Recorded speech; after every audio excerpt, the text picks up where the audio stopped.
Hiya, nerds. I got some big boys today. These are comics from a collection. I wasn't able to pick up the entire collection because it was ginormous. And so I picked and chose and was able to get some really neat comics. And so here's the story. So these are comics from a single guy's collection. He collected back in the day. So back in the 60s. And he had every issue of Fantastic Four 1 through 100, every Spider-Man 1 through 100, every Thor. Of course, that started his journey to mystery. He had all the comics. And so the story goes that his dad sold numbers 51 through 100 of all those series to pay a $100 phone bill. So years and years ago.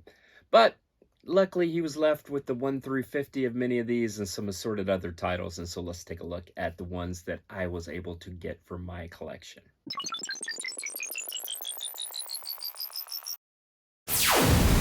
All right, nerds, I mentioned these are some old school bangers, but let's not start with the big boys first. Let's ease our way into it.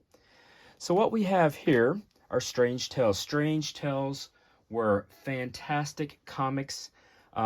I love them. They started out as just generic mystery, suspense, thriller type of stories, kind of a one and done, but a lot of the Marvel legends that you know of today cut their teeth on Strange Tales, and so even the ones pre-superhero are fantastic. This is the Human Torch meets the Iceman. I like that one. Just to give you a little flavor on these comics, so what I paid for them was a lot of 3 for $12.50 on up to the highest was $275. So they were priced all in between. Again, this guy, it was his childhood collection. And as was the case back then, a lot of the comics, some of the ads are clipped. You know, kids, bags and boards were not invented during that time. And so kids shoved their comics under their mattress and taped them up, and they cut the ads to mail in. And so that's the kind of comics you're dealing with here. But when you think of Strange Tales, and then here's the Doctor Strange, which I think is one of the more fun, old school Doctor Strange covers. Now this comic is Journey into Mystery, which started out as, again, another kind of a generic mystery suspense sort of comics. They introduced Thor as a character, Stan Lee, and then before you know it, Thor took over the title later on. But for this stretch here, it was Journey into Mystery, and it wasn't self-titled Thor. Now this is the first appearance, or no, not the first appearance, the second appearance of Loki. Keep me honest in the comments if I say first appearance of Loki. That is the second appearance of Loki. This, I think, is the first appearance of Odin, however. That's a couple issues prior. I don't think anything interesting happened in that. I don't know. You can let me know in the comments, but it's just a cool cover. Now this is fun. Good old Stan the Man Lee recognized that kids wanted to see characters show up in other titles. And sure enough, that's what he started doing. And so here was Magneto, which was introduced in X-Men comics. He was showing up into Journey into Mystery, which by 109 was Journey into Mystery with Thor. Eventually, it would become just Thor. Human Cobra, that's just weird. I like it solely because it's weird. Another is leaning into that that whole era is Merlin the Mad. Isn't that fun? The Journey into Mystery with Merlin on it is a lot of fun. So these are old school Silver Age comics. All right, we're changing gears. We're going into X-Men, and comparatively speaking, 1979, that would have been, what, 79, 80? The first appearance of Dazzler. That would be considered modern by these standards. But we're going backwards. This is X-Men number 5. Now, this is not the first appearance of Wanda and Quicksilver. They appeared in number 4. This is the second appearance. Number 4 got a little pricey. It I had to back away. But again, this guy had 1 through 50, and I had to pick and choose, and I got the second appearance of Wanda. Now this is the first appearance of the Blob, however. That is X-Men number 3, which is pretty remarkable to think about. This is, I mean, the third issue of a title that iconic is just remarkable. Number 94, that's a great cover. That's a great comic. It's key. This is when all the new X-Men entered the main title. So they were introduced in Giant Size X-Men, which is a fantastic comic. And then I think it was X-Men number 68. They started reprints, right? So X-Men wasn't selling as well. It did have a great run, Neil Adams covers, but for some reason they started reprinting. So 68 to 93 or thereabouts were reprints, and then to 93, yeah, and then 94 came the introduction of these characters. So this will be the second appearance of Colossus, the second appearance of Thor, the second Nightcrawler, and so that's a great comic. This one hasn't been pressed. It could be pressed and turn out to look pretty nice. This comic, I don't think anything. This is part of the reprints, but it's just a cool cover. I mean, there's Marvel Girl in the middle using her telepathy to kind of go in between on this story here.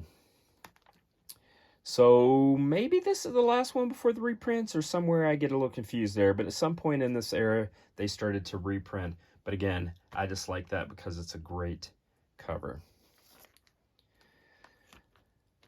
King size special X-Men. The annuals back then weren't necessarily just, you know, annual number 1, number 2. They would do king size, giant size, whatever. And I just think that's just I love that kind of throwback muted color palette of these old comics. I gotta say, I wish they would go back to printing on the old paper. This is key. This is the first Sunfire, I think, number 64. This is a great comic because that's a Neil Adams cover. So that was part of the run. And then look at this beautiful little corner box. That's just a great cover. I picked this one up because it was part of that lot 3 for $12.50. So what a great deal for there. All right, let's move away from X-Men really quick and do something a little different. This is Fantastic Four, annual number 6. This is a key comic, the first Annihilus. I didn't get very many Fantastic Four, but I did get this banger right here. This is Fantastic Four number 2.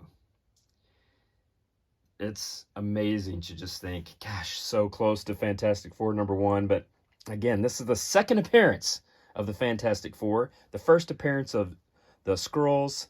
That beautiful yellow cover. I love it so much. And again, back in the day, they didn't have bags and boards. They were not invented. And so this guy, he probably read this comic 50 times, shoved it under his mattress, and when it started to wear out, he put some Scotch tape, and so it has that old tape that's like, you know, 1960, from 1965, and even the tape itself has worn, and I just love that so much. Fantastic number 4, number 2, which is just remarkable to even think about. But there is one more mainstream character. I don't think this is Spidey number 49. I don't think that's interesting in any way. But this is pretty great. This is the first appearance of the Rhino. And this is a pretty darn good copy, frankly. There's a little bit of a crease and some ticks. But man, that is vibrant and bright. I have other copies of that, but I think this will be an upgrade for my collection. This is Spider-Man number 18. If I'm not mistaken, this is the first Ned lead. So if that's not the first Ned, then please correct me, because in the comments I can be a dum-dum. This one I was extremely excited about. This is Spidey battling Daredevil. That is just gorgeous. The old school yellow cover. So Daredevil number 1 would have been introduced just not very many months prior to this, and then you wanted all the cool characters to appear in Spider-Man. because that gave him a sales bump. Stan the Man was a brilliant marketer. I don't think this is no, the Vulture's Return. This is the Spider-Man number 7. This is the second Vulture. I think I own a couple copies of this as well, and so I think I'll pick out the best one for my collection and then sell the other one on eBay. And I think a lot of these are duplicates, and I will sell them on eBay. So you can search Nerds on Earth in eBay. And this is the last one, but man, I'm so happy to own this because I have never seen this one in the wild before until this time. And this is Spider-Man number 5, the first appearance of Dr. Doom in the Spider-Man title. Dr. Doom obviously appeared in Fantastic Four in 1961. Spider-Man was just not too long after in Amazing Fantasy number 15, but then Amazing Spider-Man number 5. Again, this guy had a Spider-Man number 1. I didn't come away with it. But to give you a sense on how much I paid for these comics, again, there was a bundle of 3 of them for as low as $12.50 up to $275. And so when you think about some of these comics, it's just a fantastic opportunity for me. And my philosophy is you buy them when you see them. All right, to say I'm thrilled would be an understatement. I'm just so excited to own some of these. I've been fortunate to own another copy, so I'll keep the best one and sell the others. So you can search Nerds on Earth in eBay, and I'll list those there. And again, this is second person to own them, which I'm pretty excited about. This was a guy's childhood collection. The story goes that his dad sold number 51 through 100 of all these titles to pay a $100 phone bill way back in the day. And this guy had still left 1 through 50 of all of them. So I was able to pick up a lot. I didn't show you all of them. I got some other bundles and lots and sort of thing, but I showed you some of the ones I thought you'd be most interested in. I'll try to do this fairly often. I've been spending more time in my antique booth with toys and vintage collectibles and that sort of thing. At some point I might do a little tour of that. But obviously comics are my love here. And so that'll be the main thing. So if you want to follow along and for other videos like this, just subscribe. All right, you take care, nerds. Bye.